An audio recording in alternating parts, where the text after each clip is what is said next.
Hello everyone, my name's Matt Johnson and welcome to The Interesting Times, the show that looks and laughs at UK politics. So, let's have a look at the budget that landed on Wednesday and the fallout from it, and also at the new leader of the opposition, and stick around for a bold prediction right at the end of the video.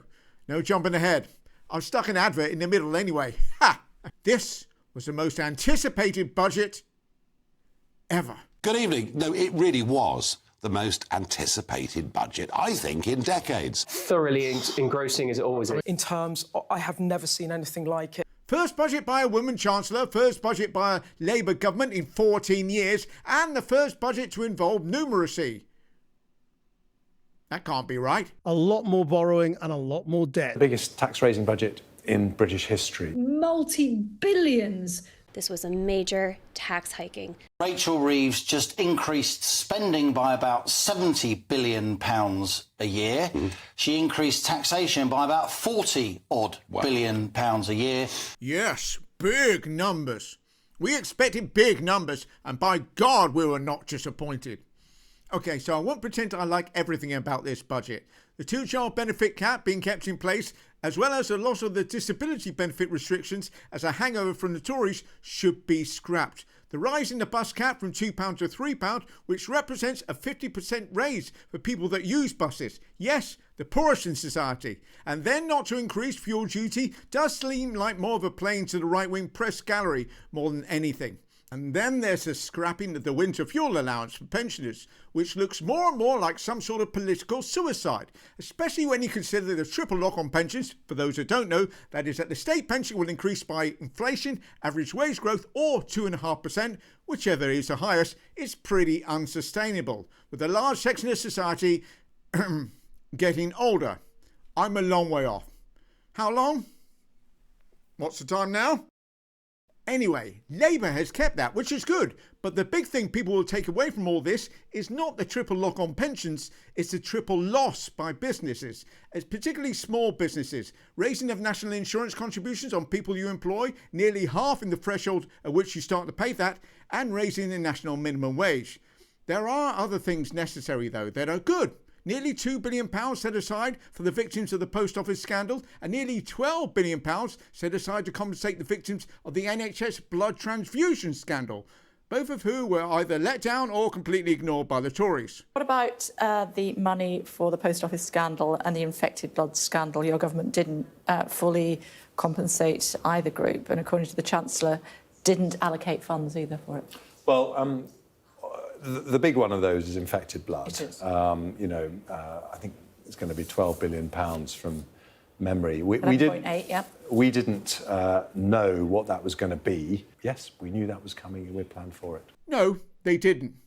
More from that liar later.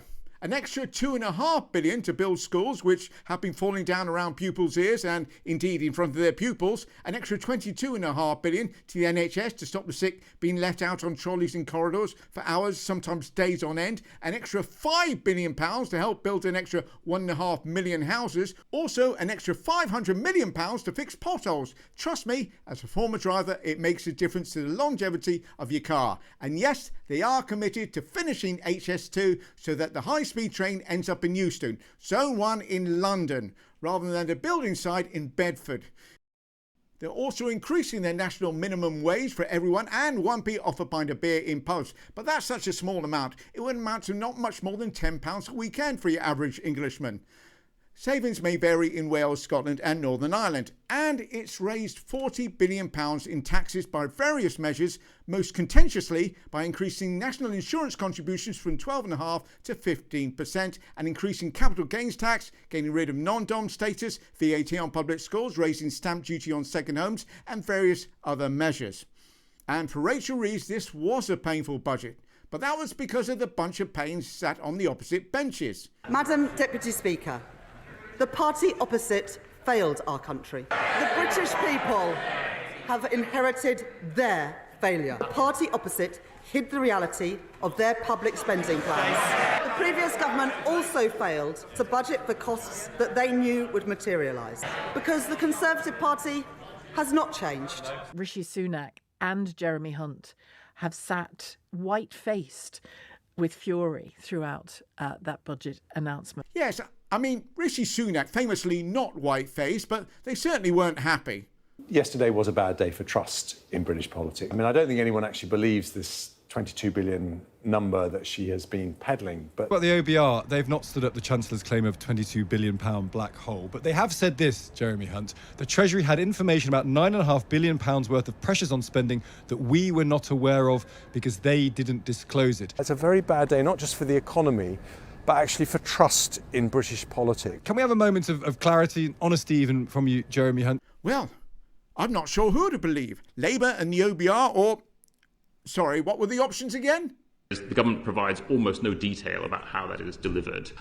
It is just two numbers, one for total current spending and one for total capital spending done by departments. And I think some people have referred to that as a work of fiction. I think that's probably generous, given that someone's bothered to write a work of fiction.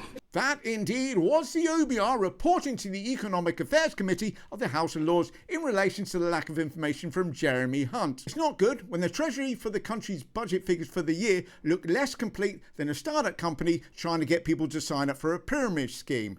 And I appreciate I'd rather definitely describe the Conservative Party. Now, that might sound lackadaisical, but this was Jeremy Hunt's actual response when asked about this. 6 months before every budget, it's absolutely normal for the Chief Secretary to the Treasury to find about £10 billion of savings. I'm sure lots of my worldly viewers are aware that this happens, and we tend to call it winging it, which is what you might do on a gap year, not a gap in the public finances year.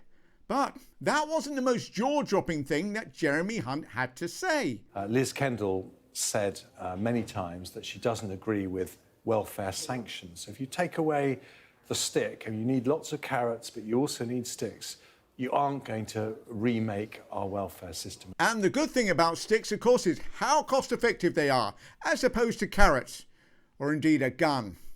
But if you are unhappy with any point of this budget, and plenty are, which I get, but you should know that the responsibility of that lies with the party that have figuratively and literally, in some cases, stripped the wallpaper, ripped up the floorboards and pulled out all the country's copper to sell to their mate who suddenly found themselves with a limited company located in the Virgin Islands. In other words, the party that had been in power for 5,164 days and caused these problems, and not the party that's been in for 121 and is attempting to fix them. Because it is the Tories that have been in power, gaslighting us to the point that we are convinced that sick people lying on hospital beds for hours, sometimes days on end, is something we should accept. That you can change the leader of the country, not once, but twice, without going to the country. That a former health secretary and current chancellor can talk about the poorest and most vulnerable in society like their farmyard animals. And that all of this, and as I said before, so much more is normal. And anybody that attempts to try to deal with this is a member of the communist wokerati.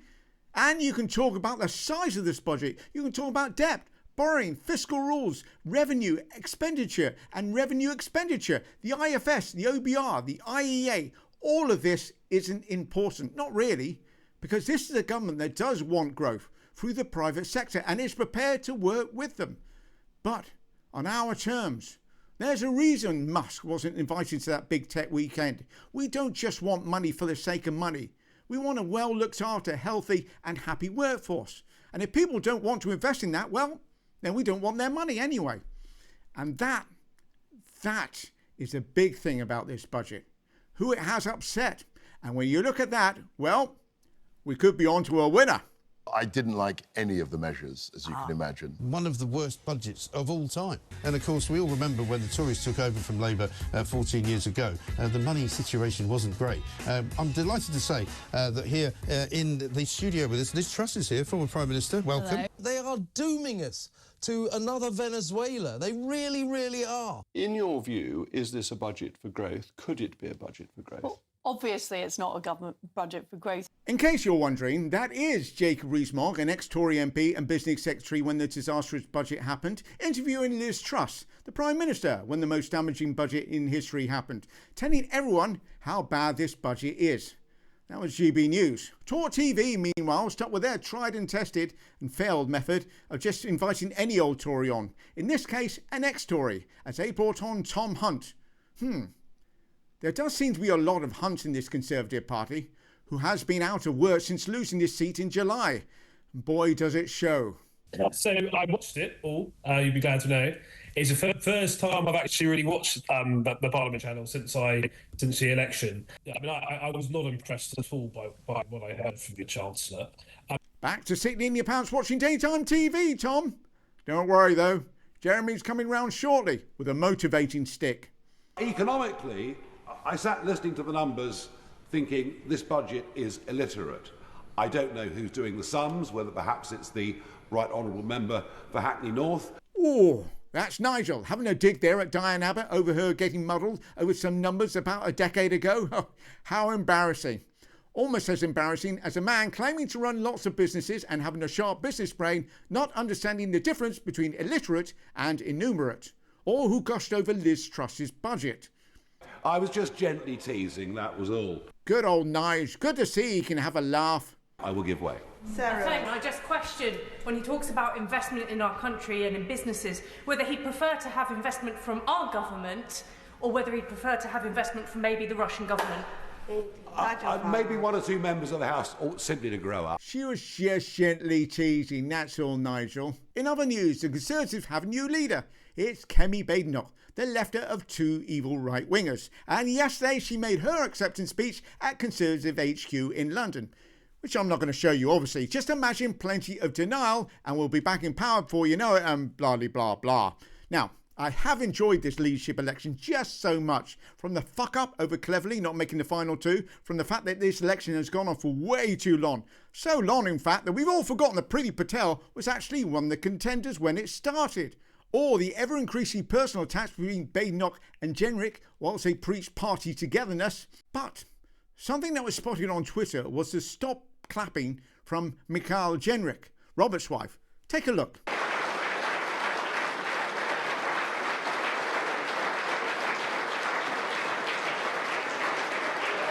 Alright, yes. This does look like some petulant eye roll. How long do we have to clap for anyway for your husband's winning an opponent? But to be fair, there was a lot, I mean a lot, of clapping at this bloody thing. Kemi Badenoch and Robert Jenrick.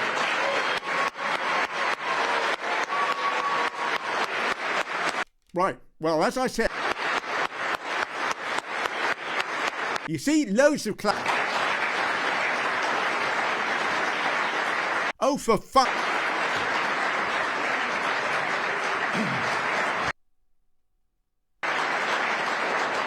I'd also like to thank another unsung hero, Stuart Andrew, who's been our chief whip.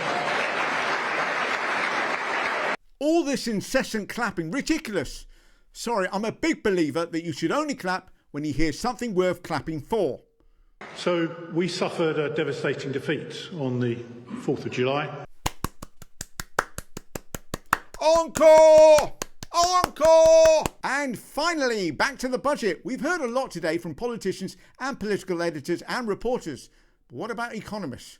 Are they happy about this budget? The Institute for Fiscal Studies is actually pretty positive about this budget. The focus on the long term and the willingness to invest in a way that might not yield results over this Parliament is refreshing. And so there is a gamble there that... I think this is a courageous budget from Britain's first female Chancellor. Previous guest, Dani Sriskandarajah from the New Economics Foundation, summed the budget up in one word. We talked about it more, obviously, but in one word, as courageous. Do you have a word that comes to mind? No, I think courageous is a really good way to describe it. Courageous is maybe not the word you want when talking about the country's finances. It just falls on the right side of risky.